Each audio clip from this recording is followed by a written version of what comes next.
grand saute, que la fête jaillisse aussi. 50 Tillette, c'est notre mission. Campbellton, Dalhousie, que des bonnes vibrations. À Charlot, on se sent vivant. Bathurst, les bières artisanales, quel enchantement. De Paquet-Ville à Tracadie, chaque gorgée nous émerveille. Bon, je souhaite que vous avez aimé le premier épisode de Distillerie du Futur, le Big Ash Roadtrip 3.0. Voici le deuxième épisode et on soit à la fin. C'est différent. Fait que là, après qu'on aura bouilli, on va envoyer vers la centrifuge pour nettoyer le mou. Fait qu'on va séparer le solide du liquide. Puis après ça, on va envoyer vers la cuve, la centrifuge pour aller nettoyer, là, comme je vous ai expliqué tout à l'heure. On a un échangeur de température, puis on va prendre le mou qui était à peu près à 100 degrés, puis on va baisser ça à 20 degrés. Des fois, injecter de l'oxygène pour la levure, puis on va transférer vers les cuves de fermentation qui ont été inoculées avec la levure. La levure, c'est un organisme unicellulaire, c'est une cellule, puis elle se nourrit de nutriments. Puis des nutriments dans la cuve de fermentation, il y en a pour des années, des années. Il y a de la nourriture, ça, c'est pas un problème. Sauf que la levure meurt rapidement, puis elle a besoin toujours de se multiplier. Oui. Pour se multiplier, elle a besoin d'une molécule d'oxygène pour pouvoir se diviser en deux cellules de levure, qui est la division cellulaire. Et là, vu qu'on a injecté de l'oxygène, c'est un méchant party, là. Une levure peut se multiplier 1 million de fois aux 15 minutes. Fait que vous pouvez imaginer, après une heure, là, il y a beaucoup de petits fils, là. Puis, éventuellement, elle a tout consommé l'oxygène qui est dans la cuve. Puis c'est là qu'on voit que la levure va voir l'oxygène qui est dans la structure de sucre. Qu'elle va aller la détacher de la structure de sucre qui fait énormément d'énergie. C'est pour ça qu'on a un système sur les cuves de fermentation, juste ici, pour refroidir les cuves, parce que ça va dégager beaucoup d'énergie, cette fermentation-là. Fait qu'après ça, vu qu'elle a divisé la structure de sucre en deux, ça nous donne du dioxyde de carbone, qui est les bulles dans la bière, et l'alcool. Et ça, c'est un cours de microbiologie en 2 minutes, là. Je vais vous montrer la partie de distillation. Tu as déjà rencontré Amber? Oui. Okay. How are you? Good. How are you? Good. It's been a little while. Yes. You're here for a couple of days in the Acadian Peninsula? Just one. Yeah. Wow, you need to really do all the activity that needs to be done. You need to go to the brewery today. Yeah, I know. I want to do that. Yeah. Bonjour. It's brillant. Brillant. En français, brillant. Brillant. Now he was going to show us the copper still. Yeah, we are distillating today, so you will be able to see production, I believe, of gin. Oh fuck, ça a changé. T'as pas de name la dernière fois, moi je le disais. So these are the end of it. The thing is completed. So today was a day of distillation. So now he's emptying the condensator. So basically what we do, we take the alcohol that we have produced and we mix it with the botanics. And then the botanics are dry, so all the alcohol go inside the botanics. So then when we have the flame, the temperature of the liquid increase, and eventually if it reached 76 degrees Celsius, the alcohol became vapor. So the vapor inside the botanic come out of it with the essential oil of the botanic. So then we capture them and we condense them in alcohol again. And when we have the alcohol, we have I would say steps. So the first one is the head. It's the volatile alcohol. It's very strong when you smell it. Wait. And then it go on like that for a few hours, and then it became perfumey. The smell becomes nicer. Wait. That is the heart. The heart is what we sell at the boutique.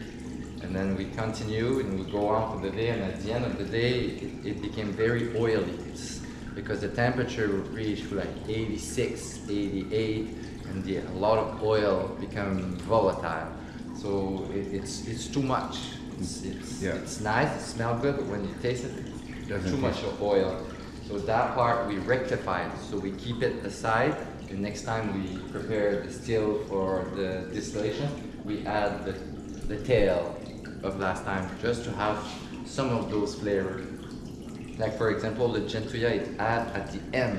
It give like a coconut flavor. That is because we rectify the head, so the aftertaste is longer because we rectify them. So that's how we do it. So we use. Is that a different process than other distillers to rectify and put the tail back in? No. No. Okay, I never heard that. Yeah.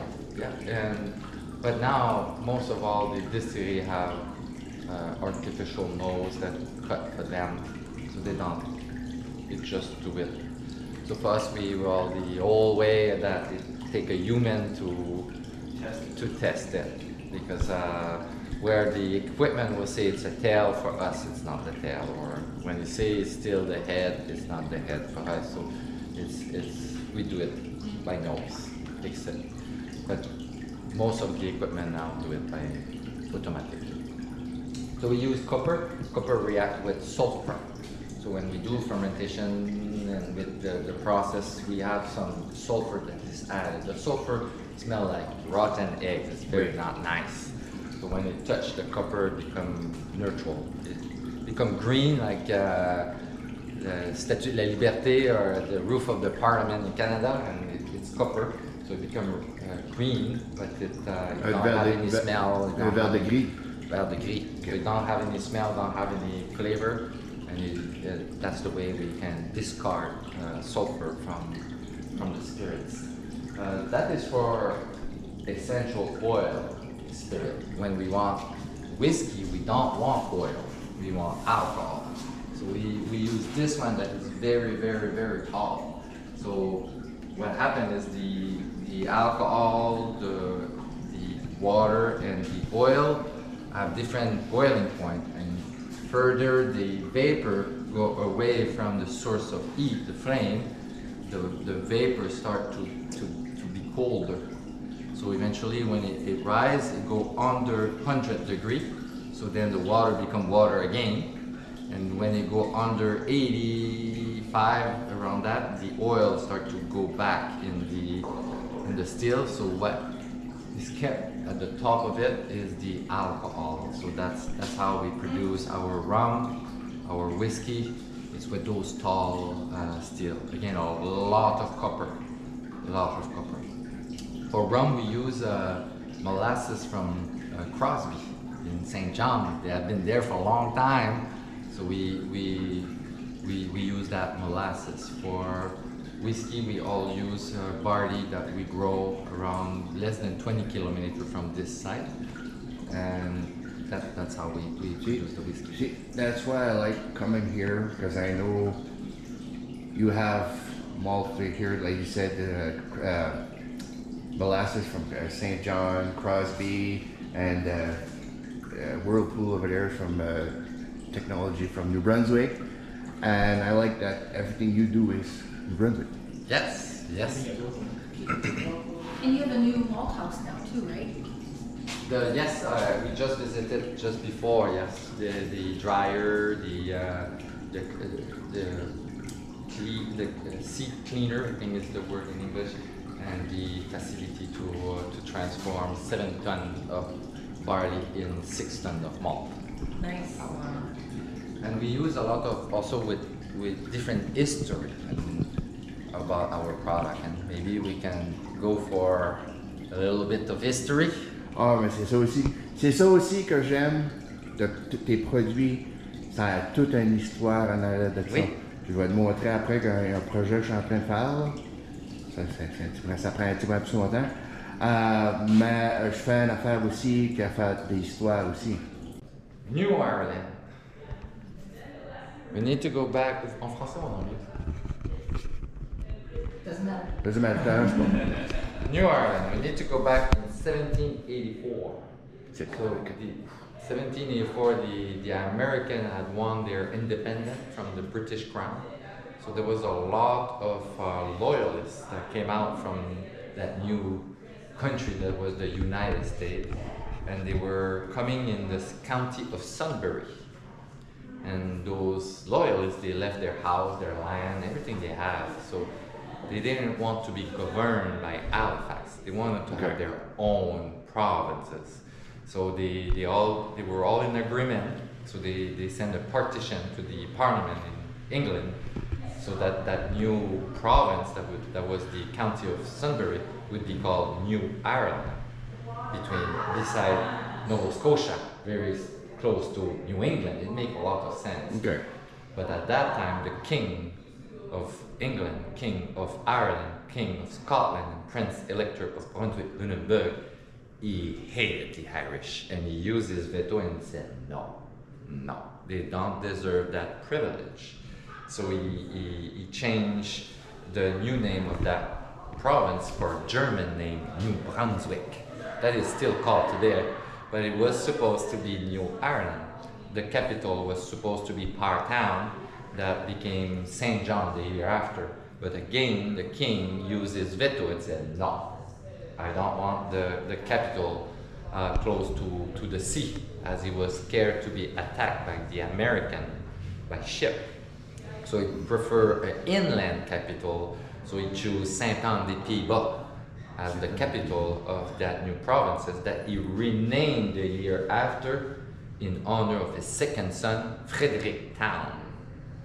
So it tells the story of what was supposed to be the name of our province, and now we have a German name. New Brunswick. Ah. It's nice to know, huh? Yeah. It's a single malt whiskey. It's you will see that with the still that you saw that we use, the whiskey is very oily, a lot of oil. So you will be able to taste the essential oil from the barley. We're very proud of that product, and it's all made from local agriculture. So it's probably all the barley is all from less than 20 kilometers from here. So we're very proud of it. Bon, je crois que vous avez aimé le deuxième épisode. Ça veut dire qu'il y a un troisième épisode sur ici. Sébastien avait assez d'informations puis assez de choses à partager. Nous autres, on aime partager les affaires puis l'histoire puis un goûter. So, je crois que vous avez aimé le deuxième épisode. On se voit tout à la troisième.